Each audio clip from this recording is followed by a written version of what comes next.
A ver si esto sí. Bien. El objetivo de este video, como su nombre lo indica, es cómo leer un fallo judicial. Entonces, antes de arrancar, voy a marcar claramente qué pueden encontrar dentro de este video y qué no van a encontrar dentro de este video. En principio, no vamos a hablar sobre el análisis de fallos judiciales. Eso sería un paso posterior. Y sí vamos a hablar sobre cómo empezar la lectura de un fallo, buscando que aquellos que nunca leyeron un fallo de corte, aquellos que lo leen por primera vez, puedan tener una aproximación a sus estructuras básicas, a sus formas básicas, y sepan situarse en el fallo, saber qué es lo que están leyendo en cada momento. Repito, esto si se quiere es una aproximación geográfica, estructural al fallo, y no en cuanto al contenido o a su análisis. Es el primer paso. Por eso el título es ¿Cómo leer fallos de corte? No vamos a hablar de otros fallos judiciales, por ejemplo, de fallos de tribunales superiores de provincia, de fallos de cámara o de fallos de primera instancia. No, solo nos vamos a referir a fallos de Corte Suprema de Justicia de la Nación. En este contexto, vamos a dar algunas ideas básicas y a entender cómo situarnos. Uno, como docente, ha visto la desesperación de estudiantes de abogacía, pero básicamente de estudiantes de ciencia política, porque nunca tuvieron en sus manos fallos judiciales. Y realmente, en algunos casos son voluminosos, y uno no sabe bien por dónde empezar a leer. Sí, por el principio, pero ¿qué estoy leyendo en ese principio? Esas pequeñas respuestas buscarán ser dadas en el video de hoy.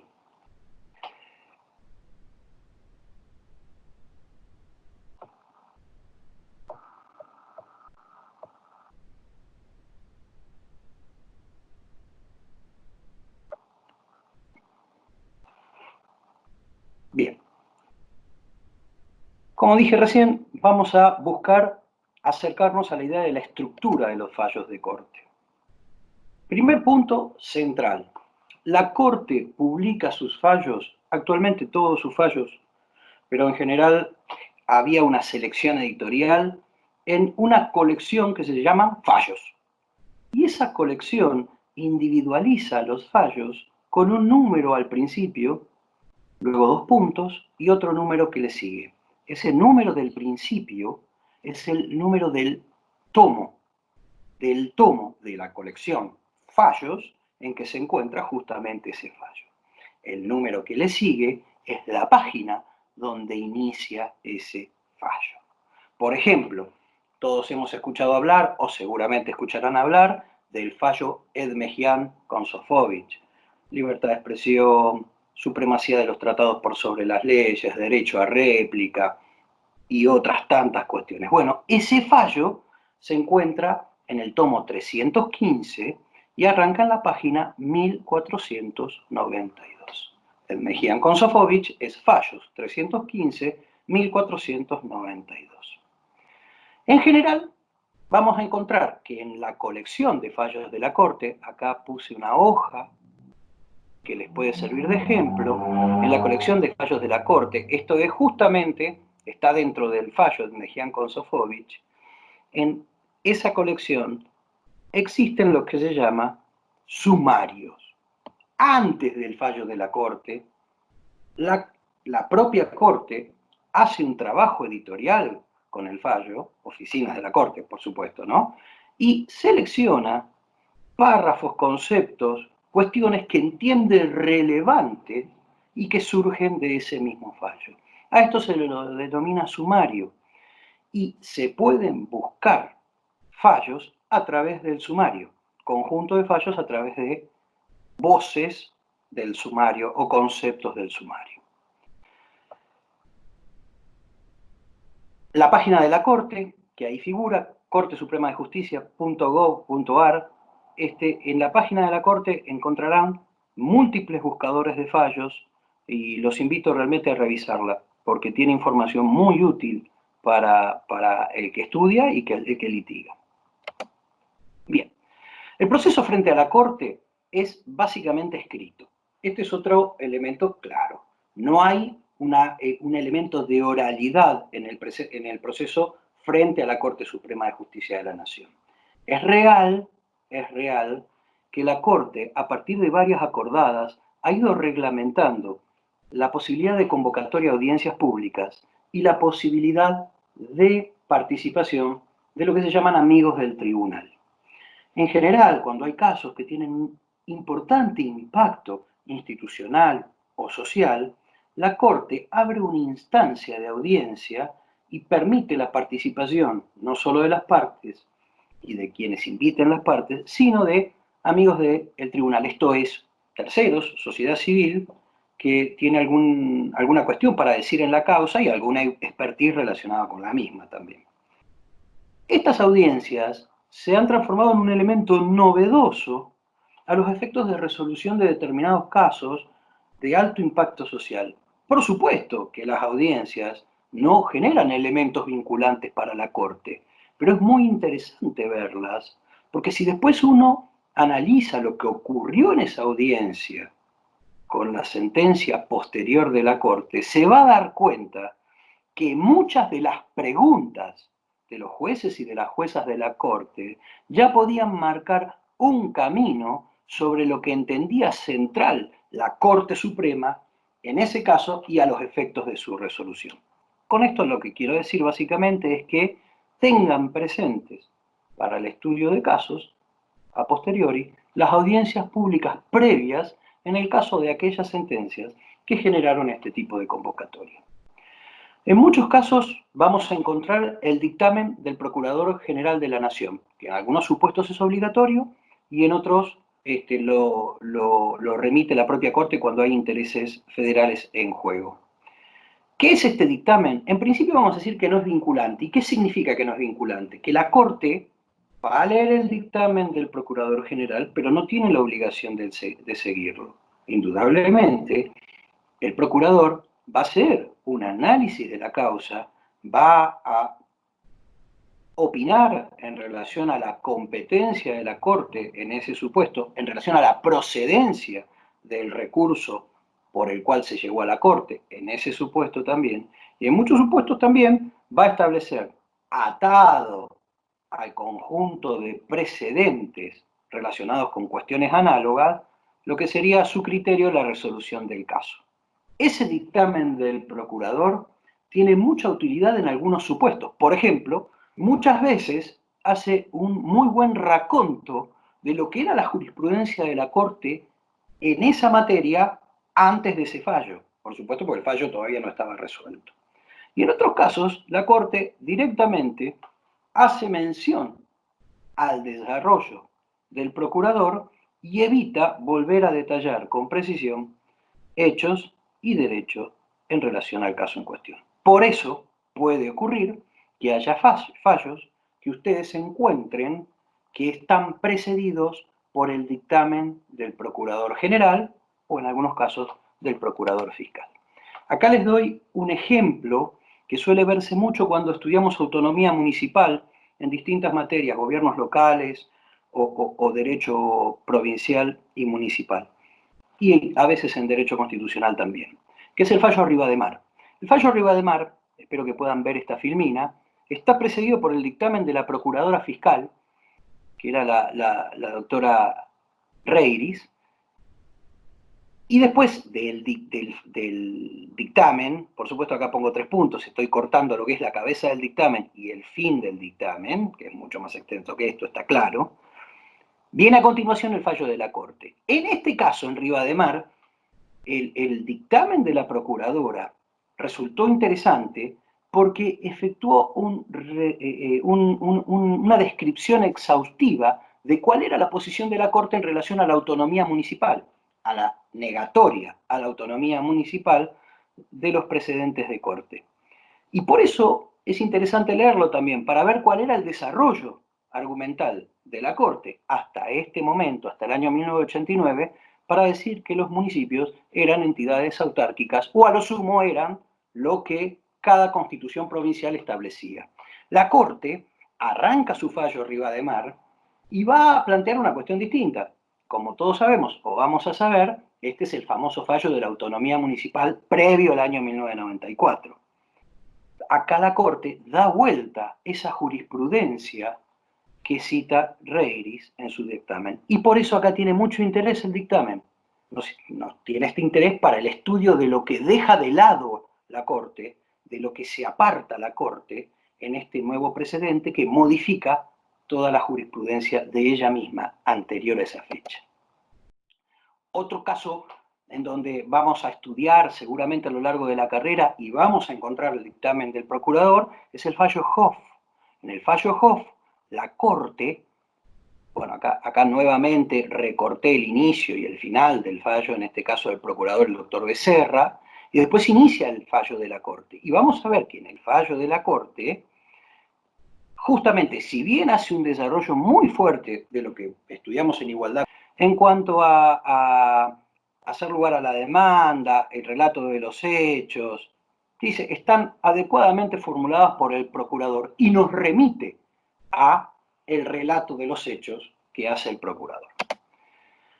Bien, vamos a ver ahora las estructuras de los fallos de la Corte. Primero, las sentencias de la Corte, vamos a ver que al principio dice autos y vistos, en general ahí se menciona la causa, el antecedente judicial por el cual el fallo llega a la Corte, el caso en la mayor parte de los supuestos, y a continuación los considerandos.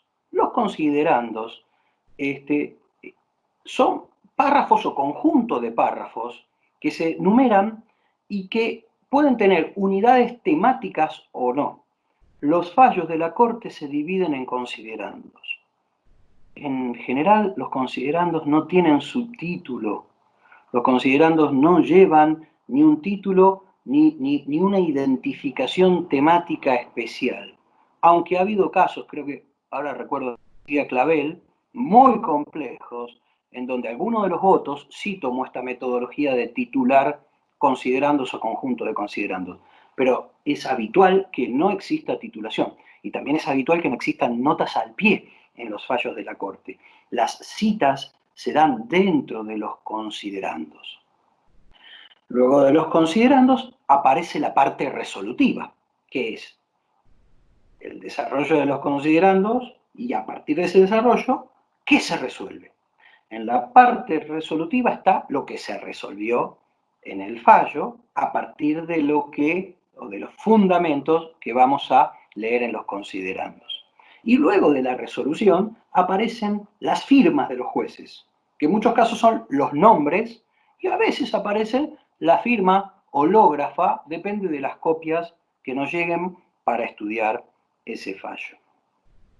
Acá quiero hacer una cuestión que puede ser interesante. Dentro de los considerandos, si bien esto da para otro video, vamos a encontrar un relato de los hechos al principio o una remisión al relato de los hechos que hace el procurador, y esto es muy importante, el relato de los hechos en el estudio de casos, pero repito, esto es para otro video. Vamos a ver también considerandos que hablan de la admisibilidad o no del recurso, o de la acción en el caso de las originarias, pero del recurso, digamos, cuando está en juego o se discute el porqué de la intervención de la Corte. Entonces vamos a tener hechos, vamos a tener admisibilidad del recurso, y después vamos a tener el derecho, vamos a tener el desarrollo de los elementos jurídicos, de las cuestiones jurídicas que llevan a la resolución del caso. Bien. La Corte Suprema es un órgano colegiado, actualmente de 5 miembros. En algún momento fue de 7, en otro de 9, en otro de 9 y disminuyendo. Actualmente es un cuerpo colegiado de 5 miembros. Resuelve los casos por mayoría absoluta de la totalidad de los miembros. O sea, para que haya una resolución del caso, tiene que haber 3 jueces o juezas que voten lo mismo en cuanto a la resolución de la cuestión. En cuanto a la resolución de la cuestión. Los votos pueden ser conjuntos o pueden ser por su voto, ¿sí? Pero entendamos esto, si hablamos de un cuerpo colegiado de 5, no necesitamos unanimidad, necesitamos mayoría absoluta de la totalidad de los miembros. Y entonces, en 5, mayoría absoluta es 3. Cuando tenemos 3 jueces o juezas que votan lo mismo, ahí ya tenemos una mayoría decisoria y tenemos la posibilidad de una resolución del caso. Pero no es tan sencilla la cuestión. A veces puede ocurrir que dentro de esa mayoría decisoria, los jueces voten por distintos argumentos o con variaciones argumentales. No necesariamente la diferencia tiene que ser tan radical, como dije antes, distintos argumentos. Puede haber alguna diferencia argumental, puede introducirse alguna cuestión que otro juez no introduce, aunque ambos resuelvan lo mismo. Esto se llama, o a estos votos los identificamos, cuando luego de la firma del juez hay un paréntesis que dice por su voto o por sus fundamentos. Recapitulando, cuando una firma, cuando empezamos a leer el fallo, leemos los considerandos. Olvidémonos del dictamen del procurador. Hagamos de cuenta que en este caso no está. Leemos los considerandos. Y llegamos a la parte resolutiva. Luego de la parte resolutiva vemos las firmas. Las firmas de los jueces que no tienen paréntesis son los que votaron, firmaron, escribieron, suscribieron lo que acabamos de leer. Y eso es la mayoría argumentativa y la mayoría resolutiva. Puede quedarse ahí o no. Puede ocurrir que la mayoría decisoria tenga múltiples votos en cuanto a la argumentación, en cuanto a los considerandos. Esos segundos votos que concurren a decidir lo mismo, pero con sus argumentos, son los que dije que la firma está está continuada por paréntesis y el por su voto o por sus fundamentos. Y luego, si hay, vamos a encontrar la o las disidencias. ¿Qué son las disidencias? Son aquellos votos que resolvieron algo distinto. Y también podemos encontrar tantas disidencias como votos de jueces en disidencia. En una corte de 5 solo podrá haber 2 votos de disidencia o un voto de disidencia concurrente. Vamos a dar algunos ejemplos para que les resulte más claro. Acá tenemos el fallo Arenzón, que ya lo vimos. Si corremos un poquito esto, vamos a ver que en el fallo Arenzón, creo que no lo vimos, perdón. Bueno, el fallo Arenzón, ven, acá yo recorté, por supuesto, pero vemos los autos y vistos o los autos, los considerandos. Este fallo, en su voto que conforma la mayoría decisoria y la mayoría argumentativa, tiene 7 considerandos, ¿no? Arranca el primero, recorté los otros, tiene 7 considerandos, y después viene por ello, de conformidad con lo dictaminado por el señor Procurador General, y resuelve, se confirma la sentencia. ¿Está bien? Vamos a ver a las firmas. Tenemos la firma de Genaro Carrió, sin paréntesis, la firma de José Severo Caballero, sin paréntesis, y la firma de Carlos Fait, sin paréntesis. Significa que lo que acabamos de leer es lo que firmaron estos 3 jueces, y es lo que resolvieron estos 3 jueces. Y después tenemos la firma de Petracchi y Belucio. Estos 2 votos resuelven lo mismo, pero con otros argumentos. En este caso, a mi criterio, con argumentos mucho más robustos. Se llama el por su voto. Si yo les pregunto cómo salió este fallo, ustedes me tienen que decir 5-0. Es verdad, acá no hubo disidencia, pero hay un voto que tiene la mayoría argumental y hay otro voto que concurre con sus propios fundamentos o según su voto. Vamos a ver otro ejemplo, si podemos. Bueno, voy a ver acá, por ejemplo, el famoso fallo FAL. Este fallo, tal vez alguno lo recuerda, si no, seguramente se estudiará en la carrera, o en este fallo se discute la punibilidad o no punibilidad de determinado tipo de abortos, y la Corte hace una interpretación a favor de mayores supuestos de no punibilidad, ¿no? Cuestiones de abortos no punibles, en el caso de violaciones concretamente. Vamos a analizar. Lorenzetti. Lorenzetti firma y no tenemos paréntesis. Fait firma sin paréntesis. Maqueda firma sin paréntesis. Zaffaroni firma sin paréntesis. Hayton de Nolasco firma sin paréntesis. Significa que esos jueces, 5, concurren a la mayoría resolutoria, pero además son los argumentos que acabamos de leer. Y después vamos a encontrar 2 por su voto, de la doctora Argibay y del doctor y del doctor Petracchi. ¿Esto qué significa? Que en este caso, estos 2 jueces concurrieron a resolver lo mismo, pero lo hicieron con argumentos propios. En este voto no encontramos disidencias, en este fallo, perdón. Vamos a otro fallo, un fallo también muy polémico de la década del 90, que era relacionado con la personería jurídica, su otorgamiento no a la comunidad homosexual argentina. Y acá vamos a ver cómo salió este fallo. Fíjense, fallo bastante particular. Levene, bueno, acá el paréntesis es de Levene hijo, ¿no? No es el paréntesis que me refiero relacionado con el tipo de voto. Levene era el presidente del tribunal. Pero si nos fijamos, todos los demás jueces tienen paréntesis, algunos según su voto y otro en disidencia. Esto lo que nos está marcando es que acá cada juez votó con sus argumentos. Les repito, no significa que necesariamente hicieron modificaciones sustanciales. Algunos sí, otros no, pero cada uno votó por sus argumentos. Acá, el voto que primero leemos es el del presidente, después vamos a leer el del vicepresidente primero, después vamos a leer el del vicepresidente segundo, que es el doctor Barra. Pero son todos según su voto. Levene, Cabaña Martínez, Barra, César Belucio, Nazareno, Molineo Connor y Boyano votaron a favor de lo que resolvió la mayoría. En este caso se terminaba, el efecto era denegar la personería jurídica a la comunidad homosexual argentina. Todos conformaron la mayoría, pero con una particularidad. Esa mayoría decisoria de 7, miren qué robusta, no eran por los mismos argumentos, eran 7 por su voto. El del presidente no figura por su voto porque es el que acabamos de leer, pero podría tener el paréntesis y decir por su voto también. Y acá tenemos 2 disidencias, la disidencia de Fait y la disidencia de Petracchi. ¿Sí?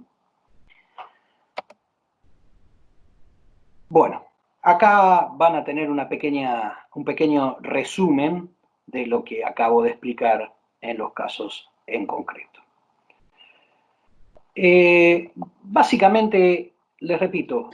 Buscamos una aproximación geográfica a los fallos.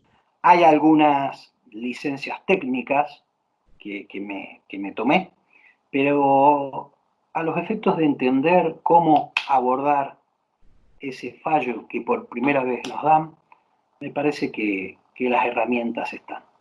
En nuevas presentaciones vamos a intentar prolijar algunas cuestiones y precisarlas un poquito más. Espero que haya sido de utilidad y les mando un saludo.